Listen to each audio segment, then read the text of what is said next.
पश्चात पुरुष के पुण्य का आधा भाग स्त्री को मिलता है, जबकि स्त्री के पाप का आधा भाग पति को मिलता है। जिसे उसी में श्लोक में उद्याने च मद्यपाने राजद्वारे पिताग्रहे बिना अज्ञान गंतव्यम वरयाचति वरांगना ब्याह में जो वचन भराए जाते हैं। बात यहाँ है कि जब पाणी ग्रहण करते हैं तो दोनों मित्र होते हैं, भाव वहां होता है। अब शरीर दो होंगे और उनके कर्म एक होंगे। हम दोनों सलाह से जो भी कार्य करेंगे धर्म में करेंगे और दोनों धर्म के प्रताप से भगवान को प्राप्त करेंगे। उसका भाव केवल है, कोई भी आप मनमानी आचरण नहीं करेंगे। बिना हमारी अनुमति के आप किसी घूमने जंगल ऐसे पिता के भी गृह में या राज दरबार में या जहां कोई मदिरा पिए बैठा हो मध्यशाला आदि के पास बिना हमारे सानिध्य के आप नहीं जाएंगे। ऐसे हो बिना आप हमारी अनुमति के धर्म नहीं करेंगे। जो धर्म का कार्य करेंगे उसमें आप हमसे सलाह लेंगे। ये उसमें इस तरह की बातें कही गई है। उसका तात्पर्य कि हम दो शरीर देखने में रहेंगे लेकिन हमारी रुचि हमारा भाव एक ही रहेगा।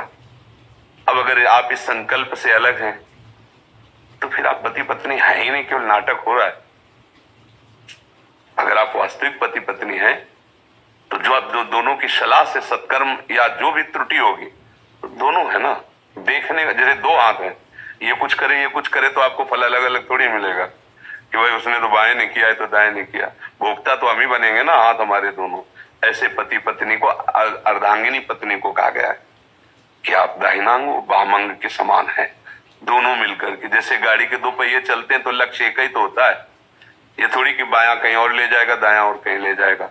हाँ, अगर वो अलग अलग खुल के निकल जाते हैं तो गाड़ी ही नहीं है, नहीं वो तो टूट गई ना, गिर गई ना।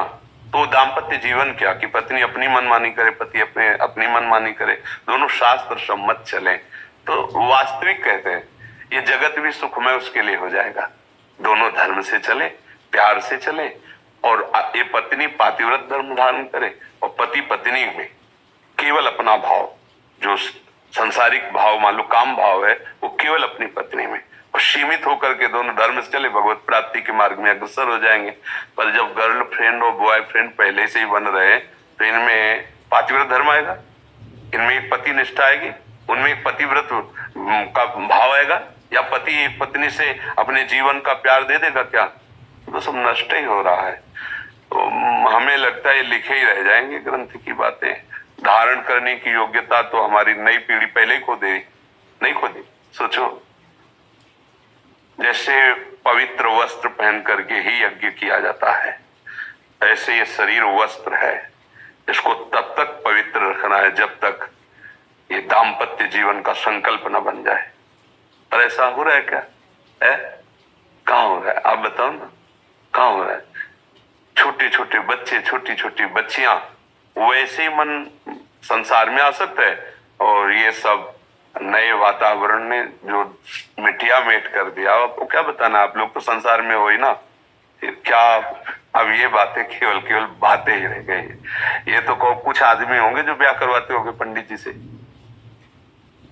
नहीं तो ऐसे उसमें लिखा लो जज के साहब ले आए कोर्ट में, और या भैया मंदिर में माला डाल लिया छुआ के हो गया।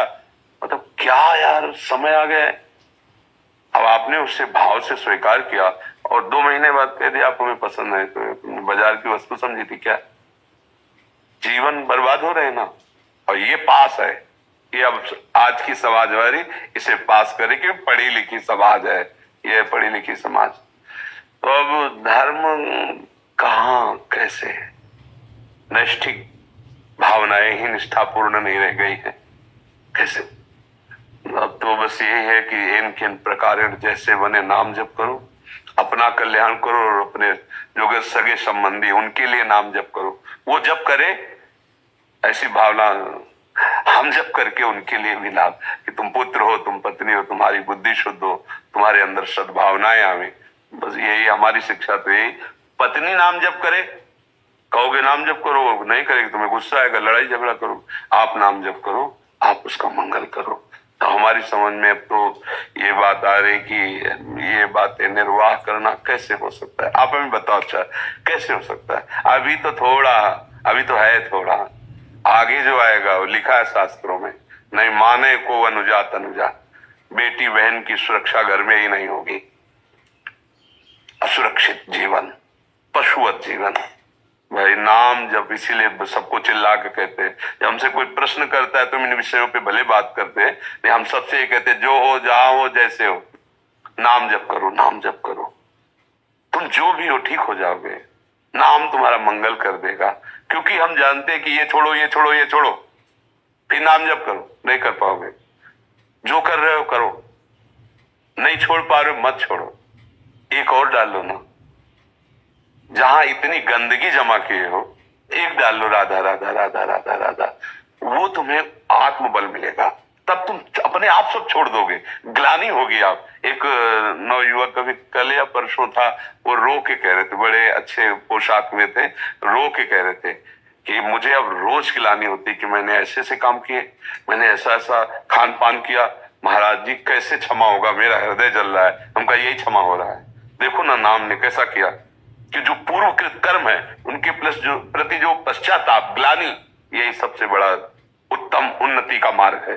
तो देखो अब कहें आप ये छोड़ो ये छोड़ो, आपको कैसे छोड़े? राधा राधा जपना शुरू करो, अब ये आपको पावर देगा, तो अपने आप सब छूटता चला जाएगा। फिर उसका जो परिणाम है वो भस्म हो जाएगा आपकी जलन से। यार कितना मैं नीच हूं, कैसा अधम हूं, ऐसा क्यों किया, ऐसा, हे भगवान क्षमा कर दो, कभी नहीं करेंगे। हो गया क्षमा। जो हृदय जलन होता है ना वो शांत हो जाता है।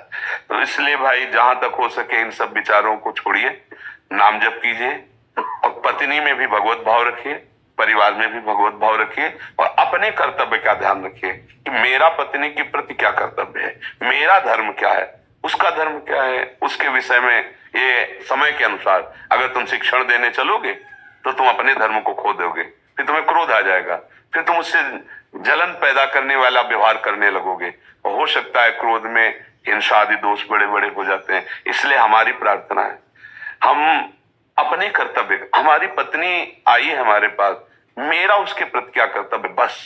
आप कभी दुखी नहीं हो सकते। वो जो करे, मालिक है ना, ईश्वर है ना, उसका मन ही उसको दंड देने लगेगा।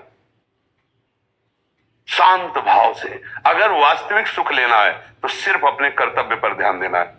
ये पुत्र है, मेरा कर्तव्य इसके लिए क्या है, ये पिता है, मेरा कर्तव्य इसके लिए, उनका मेरे प्रति क्या व्यवहार है नहीं देखना। ये देखोगे तो कर्तव्य निर्वाह कर ही नहीं सकते, मेरी बात मान लेना। अगर मरीज का व्यवहार क्या है डॉक्टर के प्रति ये देखे ना, तो कभी वो डॉक्टर ही नहीं कर पाएगा। वो अपने कर्तव्य को देखता है, तो रो चिल्ला लात मार हाथ मार बांध इसके हाथ पैर, और ऑपरेशन करता है, इंजेक्शन लगा देता है। बस अपने को ये समझना है जैसे पागल खाने में हो ना, और डॉक्टरी करनी हो तो कहीं से भी थप्पड़ पड़ सकता है, कहीं से भी गाली मिल सकती है, पर वो पागल है, उन्हें में सुधारना है। ऐसे चलना होगा भैया, कलयुग है। अब का जो स्वभाव स्वरूप आएगा वो तुम्हारे अनुकूल नहीं आएगा, तुमको देखना है अपने कर्तव्य को। अगर ऐसे चलोगे तो ठीक हो जाएगा। क्यों, इसमें कोई तर्क है?